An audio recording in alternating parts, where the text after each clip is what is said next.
இன்றைக்கு பொது காலத்தின் 18ஆம் வாரம் ஆகஸ்ட் மாதம் செவ்வாய்க்கிழமை 5ஆம் தேதி. இன்று புனித மரியாளின் பெரும் கோவில் நேர்ந்தளிப்பு, புனித பனிமய மாதா அன்னையினுடைய பெரும் விழா.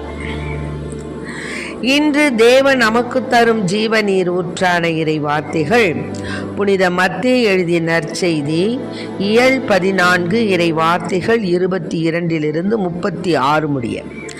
அக்காலத்தில் இயேசு கூட்டத்தினரை அவ்விடத்திலிருந்து அனுப்பி கொண்டிருந்தார். அப்பொழுது சீடரையும் உடனே படகேறி தமக்கு முன் அக்கறைக்கு செல்லுமாறு அவர் கட்டாயப்படுத்தினார். மக்களை அனுப்பிவிட்டு அவர் தனியே இறைவனிடம் வேண்டுவதற்காக ஒரு மலையின் மேல் ஏறினார். பொழுது சாய்ந்த பிறகும் அங்கே அவர் தனியே இருந்தார். அதற்குள் படகு கரையிலிருந்து நெடும் தொலை சென்று விட்டது. மேலும் எதிர்காற்று அடித்து கொண்டிருந்ததால் அலைகளால் படகு அலைக்கழிக்கப்பட்டது. இரவின் 4ஆம் காவல் வேளையில் இயேசு அவர்களை நோக்கி கடல் மீது நடந்து வந்தார். அவர் கடல் மீது நடப்பதை கண்ட சீடர் கலங்கி ஐயோ பேய் என அச்சத்தினால் அலறினர். உடனே இயேசு அவர்களிடம் பேசினார். துணிவோடு இருங்கள், நான் தான், அஞ்சாதீர்கள் என்றார். பேதுரு அவருக்கு மறுமொழியாக, ஆண்டவரே, நீர்தாம் என்றால் நானும் கடல் மீது நடந்து உம்மிட வர ஆணையிடும் என்றார். அவர் வா என்றார். பேதுருவும் படகிலிருந்து இறங்கி இயேசுவை நோக்கி கடல் மீது நடந்து சென்றார். அப்பொழுது பெரும் காற்று வீசியதை கண்டு அஞ்சி அவர் மூழ்கும்போது, ஆண்டவரே, என்னை காப்பாற்றும் என்று கத்தினார். இயேசு உடனே தம் கையை நீட்டி அவரை பிடித்து, நம்பிக்கை குன்றியவனே, ஏன் ஐயம் கொண்டாய் என்றார். அவர்கள் படகில் ஏறியதும் காற்று அடங்கியது. படகில் இருந்தோர் இயேசுவை பணிந்து, உண்மையாகவே நீர் இறைமகன் என்றனர். அவர்கள் மறுகரைக்கு சென்று கெனசரேத்து பகுதியை அடைந்தார்கள்.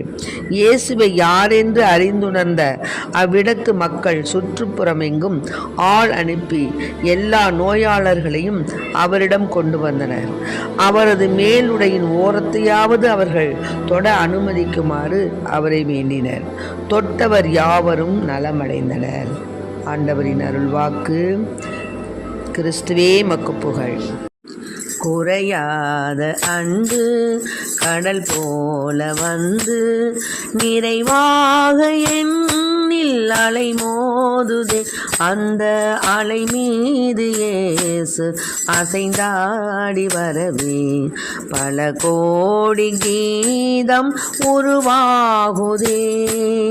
குறையாத அன்பு கடல் போல வந்து நிறைவாக என்னில் அலை மோதுதே. அந்த அலை மீது இயேசு அசைந்தாடி வரவே பல கோடி கீதம் உருவாகுதே. கண்மூடி இரவில் நான் தூங்கும் போது கண்ணான இயேசு என்னை காக்கின்றார். கண்மூடி இரவில் நான் தூங்கும் போது கண்ணான இயேசு என்னை காக்கின்றார்.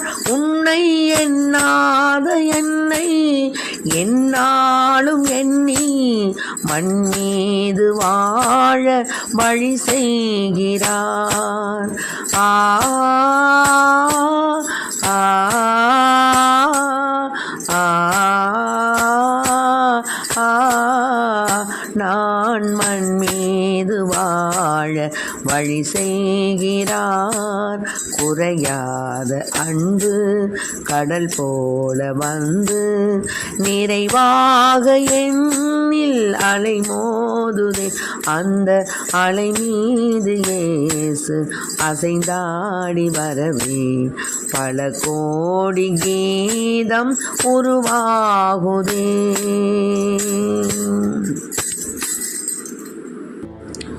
இன்றைக்கு நம் தேவன் தரும் ஜீவநீர் ஊற்றான இறை வார்த்தைகளை கேட்டோம்.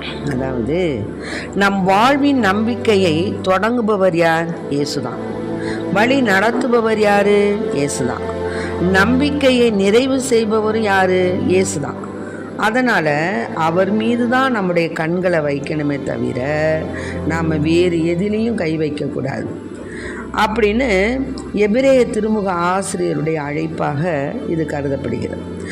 ஆண்டவருக்கு நம்மை அர்ப்பணிக்கும் பொழுது ஆண்டவர் சொல்லும் வாக்கு, நான் உன்னை விட்டு விலகுவதும் இல்லை, உன்னை கைவிடுவதும் இல்லை. யோசுவா 1:5 வார்த்தை. இந்த வார்த்தைகளை சொல்லி அவரே நாம் கரம் பிடித்து நடத்துகிறார். அதை நம்ம நினைவில் வச்சுக்கணும். ஆரம்பம் குதூகலமாகத்தான் இருக்கிறது. ஆனால் நாம் என்ன செய்கிறோம்? சில புயல், கடல் சீற்றங்கள் அதை பார்த்த உடனே நாம் என்ன செய்கிறோம்? கடவுளுடைய கரத்தை உதறி விடுகிறோம். ஏசப்பாவோடு நம்ம ஒன்றித்து வாழணும் அப்படின்னு தான் நம்ம நினைக்கிறோம், உறுதி எடுக்கிறோம். ஆனால் நம் வாழ்க்கையில் ஏற்படக்கூடிய சில புயலை போலவும் கடல் கொந்தளிப்பு போலவும் நம் வாழ்க்கையில் எழக்கூடிய சில துன்பங்களை பார்த்தோன்னு என்ன செய்கிறோம்? உடனே சேசப்பா கையை உதறிட்டு, ஐயோ நான் என்ன செய்வேன்னு புலம்ப ஆரம்பிச்சிடுறோம். புலம்பலின் ஆவி நம்மை ஆட்கொண்டு விடுகிறது. அப்படி இருக்கக்கூடாது. நான் கடவுளுக்காக என்ன செய்து விட முடியும் அப்படிங்கிற நினைவு வந்தாலே அது வீழ்ச்சி தான். ஏன்னா காரணம், கடவுள் என்னை கொண்டு பெரிய காரியங்களை செய்ய விரும்புகிறார் அப்படிங்கிற அந்த பார்வை தான் நம்மிடத்தில் இருக்கணுமே தவிர பார்வை மாறக்கூடாது. நான் என்ன செய்ய முடியும் கடவுளுக்கு அப்படின்னு நினைக்கக்கூடாது. உன்னை கொண்டு பெரிய காரியங்களை ஆண்டவர் செய்ய விரும்புகிறார். அதனால நீ என்ன செய்ய? உன்னுடைய பார்வை மாறாதிருக்கட்டும், உன் பயணம் பத்திரமாக இருக்கட்டும் அப்படின்னு நாம் நம்முடைய வாழ்க்கையில் ஒரு குறிக்கோளை எடுத்துக்கணும். இப்படி தான் நம்முடைய வாழ்க்கையில் அநேக கரடுமுரடான பாதைகள் கடந்து செல்கின்றோம். இப்போது இந்த ராயப்பர் என்ன செய்தார்? ஏசப்பா சீடர்களெல்லாம் அனுப்பிட்டு அவர் கடல் மீது நடந்து வர்றதை பார்த்துட்டு, நானும் உங்கள் கூட வரணும், நடந்து வரணும் அப்படின்னு எனக்கு ஆணையிடும் சொன்னார். அவரும் வானார். போக வேண்டியது தானே. போயிட்டு இருந்தவருக்கு திடீர்னு பெருங்காற்று பார்த்தோன்னா ஒரு பயம். மாதிரி தான் ஏசப்பா நம்மளை வர சொல்லிட்டாரு, நடந்து போகிறோங்கிற பயம், அந்த எண்ணம் இல்லாமல் கொஞ்சம் பயந்த உடனே கடலில் மூழ்கிட்டார். உடனே ஏசப்பா கையை கொடுத்து அவரை தூக்கி, நம்பிக்கை குன்றியவனே ஏன் ஐயம் கொண்டாய்? அப்படி தான் நம்மளை சொல்கிறாரு. ரெஜினா, நம்பிக்கை குன்றியவனே ஏன் நீ ஐயம் கொண்டாய்? ரெஜினா, நீ ஏன் ஐயம் கொண்டாய்? அப்படி நம்ம பேரை பிடிச்சி சொல்கிறார். நம்ம சில நேரங்களில் நம்மளுக்கு வரக்கூடிய துன்பங்கள், துயரங்கள், பிணிகள், வியாதிகள், இன்னுமாக பலவிதமான பிரச்சனைகள் நடுவில் நம்ம என்ன செஞ்சிடறோம்? சோர்ந்து போயிடுறோம். அப்படி சோர்ந்து போயாத.